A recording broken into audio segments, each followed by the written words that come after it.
everyone. For this episode of the Tombstone Tourist, I'm back in Tennessee. I'm about 25 miles south of Nashville in Franklin, Tennessee, and I'm going to be visiting the Williamson Memorial Garden. This is a rather large cemetery located on Columbia Avenue just south of downtown Franklin, and it's the final resting place of a number of country music personalities. The cemetery has all flat markers, but most of the graves that I'll be trying to find have GPS coordinates attached to the Find a Grave memorial. So let's get started. The first grave that I want to visit is a man who for 47 years was the voice of the Grand Ole Opry. He was the Dean of Opry announcers. I'm talking about Grant Turner.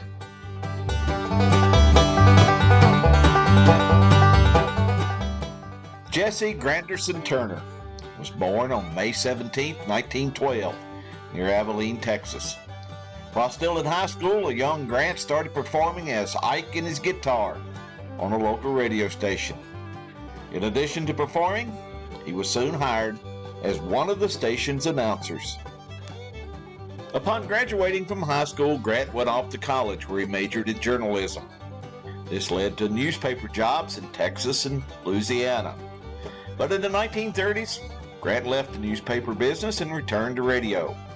In 1942, Grant left Texas and made his way to Knoxville, Tennessee, where he took a job as a radio announcer. Grant stayed with the Knoxville station until 1944 when he took a bus to Nashville and auditioned for WSM. He was hired and took an on-air job on June 6, 1944. The same day as the Normandy invasion by Allied troops in World War II. Grant reported the news of the invasion on his early morning radio show. A few months later, the solemn old judge, George D. Hay, asked Grant to join the staff of the Grand Ole Opry.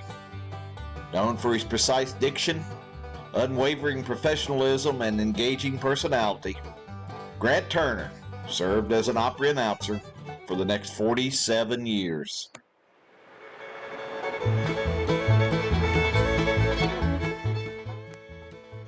In 1947, WSM began broadcasting the Ernest Tubb Midnight Jamboree from the Ernest Tubb Record Shop, just across the street from the Ryman Auditorium. Ernest soon asked Grant to be the Jamboree's announcer. So every Saturday night for the next 30 years, Grant would finish up his Opry duties and walk across Broadway to host the Midnight Jamboree. In 1977, Grant left the Midnight Jamboree and turned the announcing duties over to Opry announcer Harold Hensley.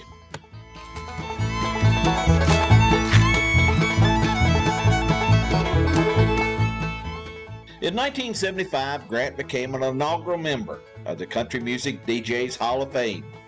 And in 1981, he became the first Opry announcer to be inducted into the Country Music Hall of Fame.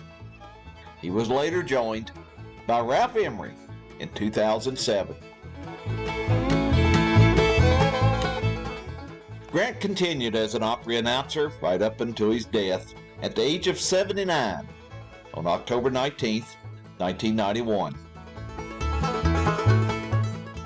No voice before or after has symbolized the Opry like the voice of Grant Turner. He was the Dean of Opry announcers and a true country music legend.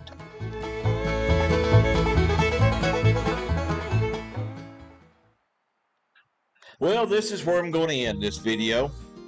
If you remember Grant Turner or have a favorite memory of any of the people that we visit in these videos, be sure to leave me a comment. If this is your first time here, welcome, and I hope you'll consider giving me a thumbs up and subscribing. To everyone who's already subscribed, thank you so much for helping my channel grow.